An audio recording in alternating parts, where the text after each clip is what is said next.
Bem, pessoal, vamos de BTC no fim de tarde dessa quinta-feira. Agora na Espanha, 20 horas e 58 minutos. No Brasil, 15h58 da tarde. Gente, a BTC com a Nasdaq caindo menos 4,57. Ali se segurando em 21 mil dólares. Caindo só menos 6,90. Em condições normais de temperatura e pressão, a BTC estaria caindo 30%. Com a Nasdaq tombando quase 5%. Mas o fato é que a BTC está se segurando nesse topo aqui da corrida de touros 2017-2018 em 20 mil dólares.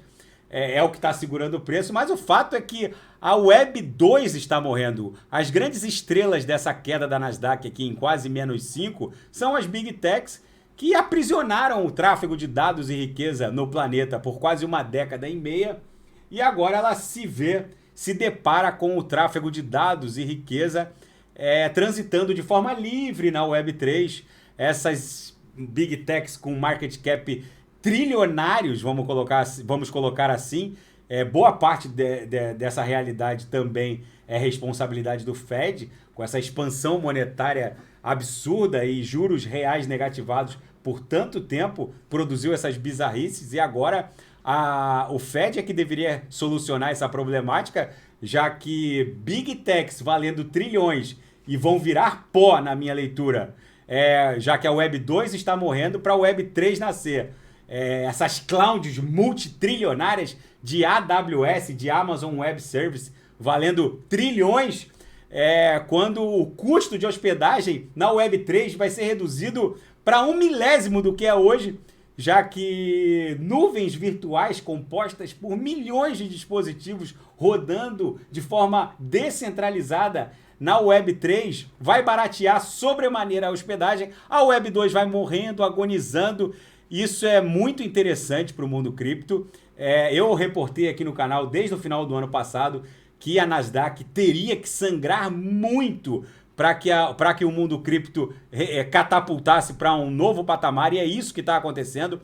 A gente está presenciando, tendo o privilégio de ver um nível de revolução dessa envergadura, que é a morte de corporações que valem trilhões de dólares e não vão valer absolutamente nada em muito pouco tempo. Gente, eu recebi um gráfico aqui, que é o Realized Price, né? O preço realizado, que é a soma do preço de compra de todas as BTCs dividido pelo número de BTCs em circulação.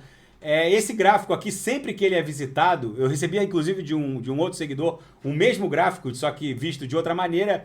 Sempre que esse patamar de preço realizado é visitado, é o botão de compra, é o fundo dessa história. Então a gente está com vários indicadores dando conta de que a BTC eventualmente tenha encontrado o fundo dessa história. No nosso gráfico de Renko, a gente está basicamente ali também se segurando no topo de 2017, 2018.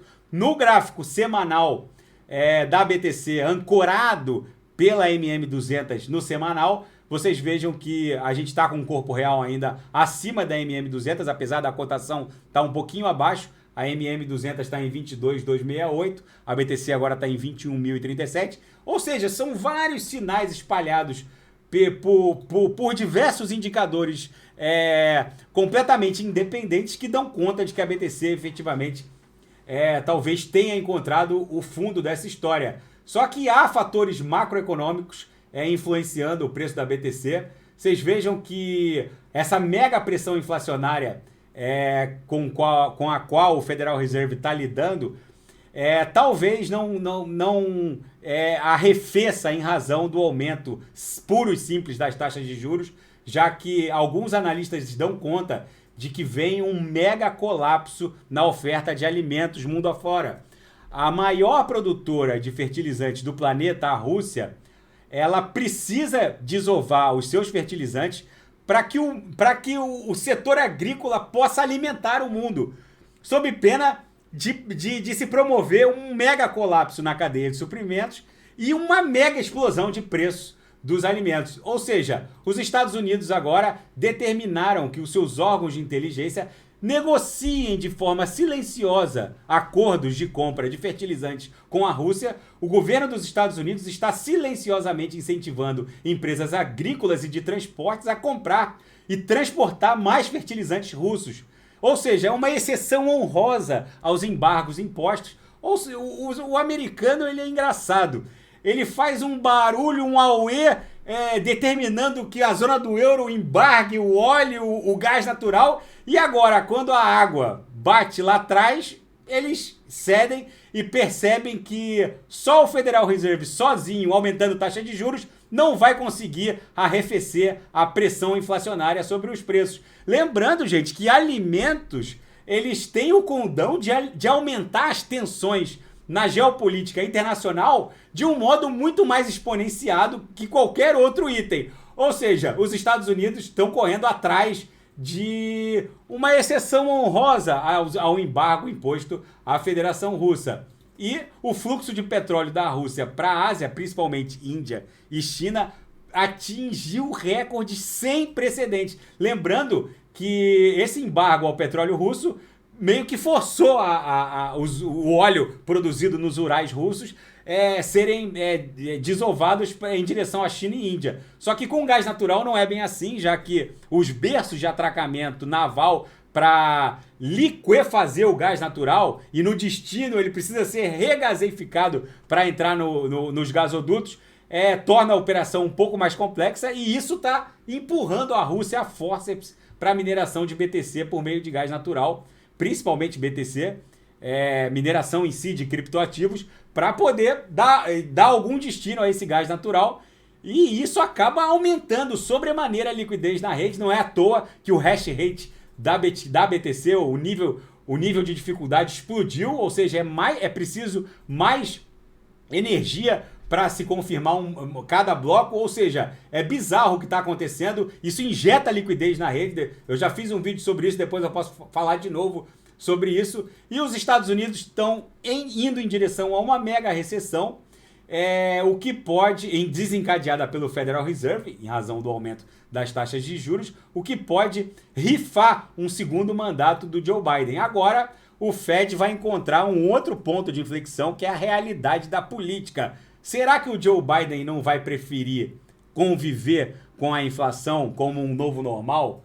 A permitir que o Federal Reserve continue com essa conduta hawkish, que sequer está surtindo efeito em razão do colapso na cadeia de suprimento alimentícia? Ou seja, é no mínimo intrigante que os Estados Unidos, depois de todo esse barulho determinando sanções contra a Rússia, agora criem essa exceção honrosa quanto aos fertilizantes, já que o Joe Biden parece que descobriu da noite para o dia que o mundo não planta sem os fertilizantes russos. E agora a Kamala Harris e o Joe Biden tiveram que colocar